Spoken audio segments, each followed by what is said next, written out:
Last week, El Salvador's president told Secretary of State Marco Rubio his country would incarcerate deportees from the United States. Well, this morning, we are getting a rare look at the country's prison system. Is it possible to get a tattoo like this if you're not a gang member? No, you gotta kill them. Imagine this. You're sitting in your cell, playing a video game, or chatting with family members on FaceTime. Your cell is clean, your meals are decent, and you have access to the internet. Sounds like a comfortable life, right? But across the world, in El Salvador, a completely different reality unfolds. Inmates are crammed into overcrowded, filthy cells with no access to any modern comforts, let alone technology or medical care. So, what makes these two prison systems so different? Why do U.S. inmates have access to things like video calls, religion-based meals, and even the ability to attend a family funeral, while inmates in El Salvador face harsh, degrading conditions with none of these privileges? Let's dive into these two worlds and compare what life is really like behind bars in the U.S. and El Salvador. Section 1. U.S. Prison Experience. Technology and comfort. In U.S. prisons, technology is a surprisingly common luxury. Inmates often have access to the internet for educational purposes and can even email their loved ones. But that's not all. Some prisons allow video calls using FaceTime or other technologies, so inmates can see their families' faces and talk to them live, something that would seem unimaginable in many parts of the world. And while these conveniences may sound like small perks, they're part of a broader system where prisoners in the U.S. enjoy privileges unheard of in other countries. For instance, some prisoners can even be furloughed to attend family funerals.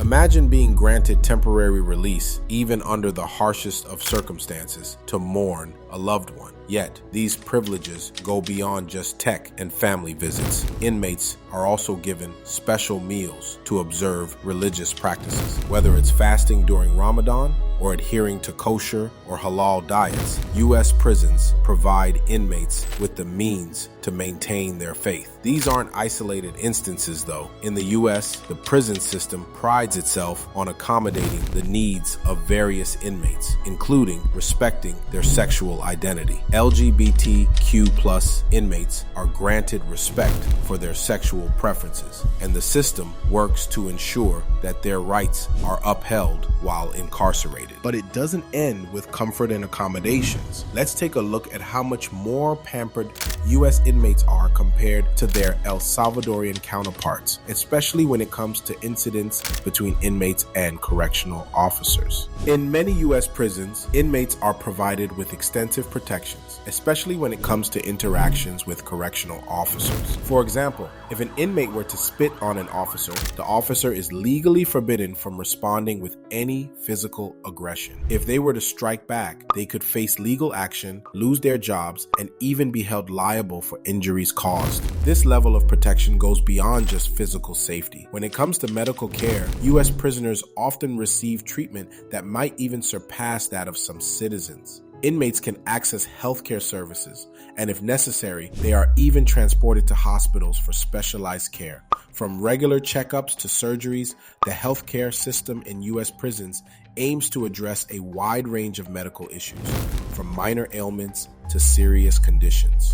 In contrast, El Salvadorian prisoners are often deprived of even the most basic medical attention. Overcrowding, lack of sanitation, and limited access to healthcare make it nearly impossible for inmates to receive the care they need, no matter how serious their condition may be.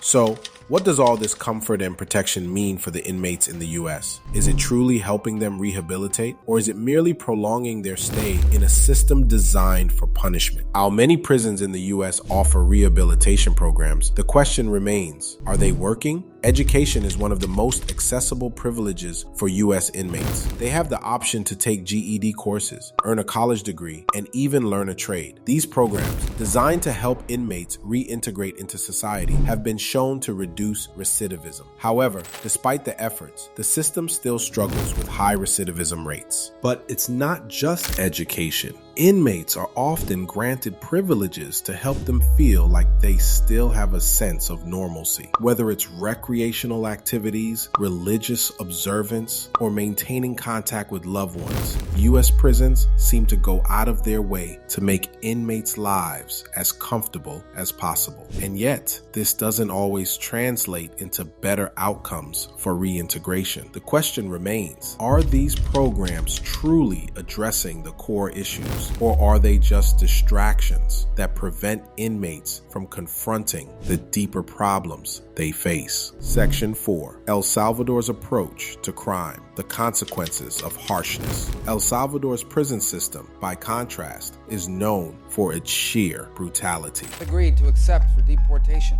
The Trump administration first deported 261 people to El Salvador on March 15th. For 137 of them, the U.S. government justified the move under the Alien Enemies Act of 1798, saying the men were members of the Venezuelan gang Tren de Aragua, but providing few details about their cases. The White House said the U.S. government paid El Salvador about $6 million to receive the deportees. Inmates in Salvadorian prisons don't enjoy privileges like access to FaceTime, special meals, or protection from officer retaliation. In fact, inmates often face overcrowded cells, lack of sanitation, and limited food.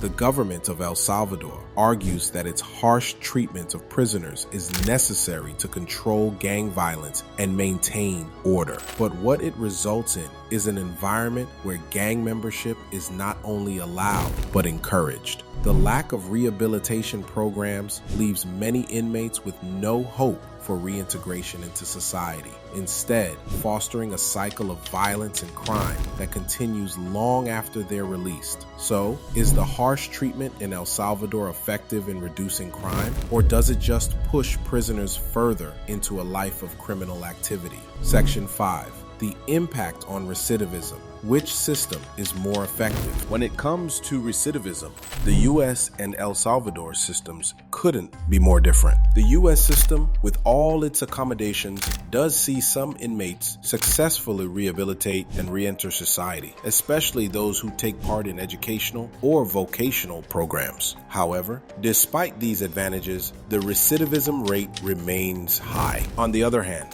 the El Salvadorian approach seems to make matters worse. The lack of rehabilitation and the extremely harsh conditions in Salvadorian prisons create an environment where reoffending is almost inevitable. Inmates in El Salvador are released with no skills, no education, and no support system, often leading them to return to crime as soon as they're released. But does the U.S. approach, with all its comforts, truly rehabilitate inmates, or does it simply make them comfortable until they're released? And does the El Salvadorian system, with its brutal conditions, ever break the cycle of criminality, or does it just create more violence? Conclusion. The U.S. and El Salvador represent two extremes in the world of incarceration. One system offers comfort, technology, and the possibility of rehabilitation, while the other focuses on punishment and control. But which system works?